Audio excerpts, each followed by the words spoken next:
Football জগতের ভয়ঙ্কর সব প্লেয়ার ছিল আজকের এই সেমিফাইনাল ম্যাচে। হাজী নবাব আলী উচ্চ বিদ্যালয় ভুক্তা মাঠে অনুষ্ঠিত প্রথম সেমিফাইনাল ম্যাচে অপ্রীতিকর ঘটনার কারণে বিজয়ী দলের নাম প্রকাশ করা হয়নি। অমীমাংসিতভাবে শেষ হয়ে যায় প্রথম সেমিফাইনাল ম্যাচটি।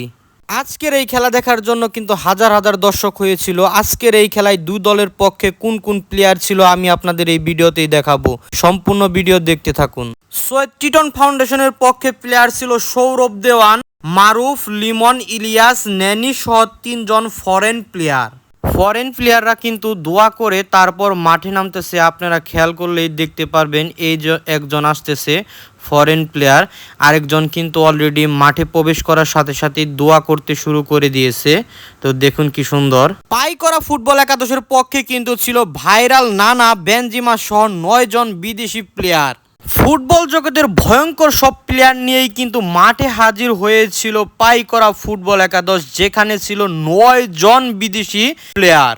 একের পর এক গোল হতে থাকে আইসরা এবং পাইকরা ফুটবল একাদশ। গোল যখন 2-2 গোলে ড্র হয় তখন আইসরা আরেকটি গোল করে।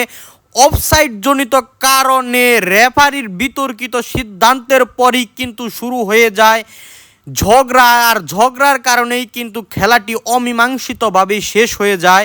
তো ভিডিওটি আপনারা অবশ্যই বেশি বেশি শেয়ার করবেন এবং কি আমার এই পেজটিকে লাইক, কমেন্ট, শেয়ার করে সবাইকে এই ভিডিওটি দেখার সুযোগ করে দেবেন। ধন্যবাদ। দেখা হবে কোনো নতুন ভিডিওতে।